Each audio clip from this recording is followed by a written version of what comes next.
The Bush years were very frustrating for me as an activist, very almost disillusioning for me. The first Persian Gulf War, which seems to me was 1/10 of what the invasion of Iraq was, seemed to mobilize just thousands of people. By the time we were down at the Federal Building, and we shut the Federal Building down for 7 days. Shut it down. Nobody could come to work for 7 days. We had a full occupation of that courtyard of the Federal Building.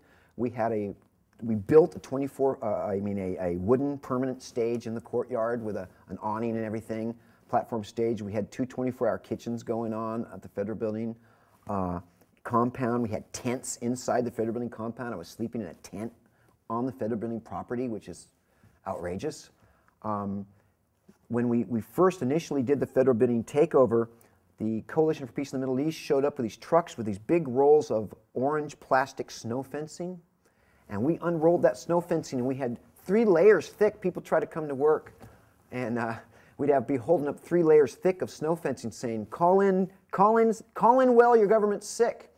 And we had old ladies and punk rockers and, nuns all there, no, we're closed. We surrounded the entire Federal Building with about 5,000 people and held it for a week until, the gig was up, obviously. And ironically, I happened to be the only person from the steering committee at the time who was awake at 4 in the morning when the police came to negotiate the thing. So I ended up, having that responsibility and that honor. But what I'm leading up to is that when it came time for the second thing, the Iraq War, man, it was totally different. And first of all, the Federal Building was totally different. We're talking, complete riot gear with M16s, and you can't even get on the sidewalk in front of the Federal Building. That was the difference between pre-9/11 activism in Seattle and post-9/11 activism. And so I was really surprised that the reaction that Seattle had with demonstrations and with activism was a lot less than I anticipated.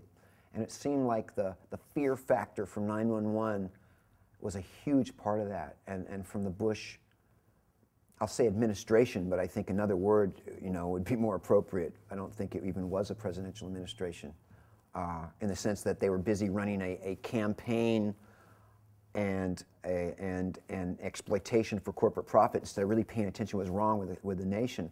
And if there was ever a time for grassroots, street-level activism, I think it was during the Bush years.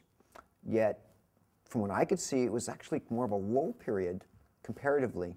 I would encourage anybody who's thinking about getting involved, especially in radical activism, to never get too carried away with what you're doing and think that your cause trumps other people's sensibilities, privacy, whatever it may be. It's a balance. You've got to strike that balance. Back in 1990, I think it was, we took over the freeway 3 times to oppose the Persian Gulf War. And one time that we took, and I was on CNN as the first person to flag over my face, and I jumped on the thing, and I ran out of the feed, and I had people calling me from other states. Hey, Vivian, I could tell that was you, man, and what were you doing? That kind of stuff. And I think it was the second one where we sat down on the freeway, shut it down, stopped traffic until the police came and got rid of us. And somebody died in an ambulance. Guy died, heart attack victim. And we'll never know if that guy died because he wasn't able to get to Harborview because we were on the sidewalk, we were blocking the streets or not.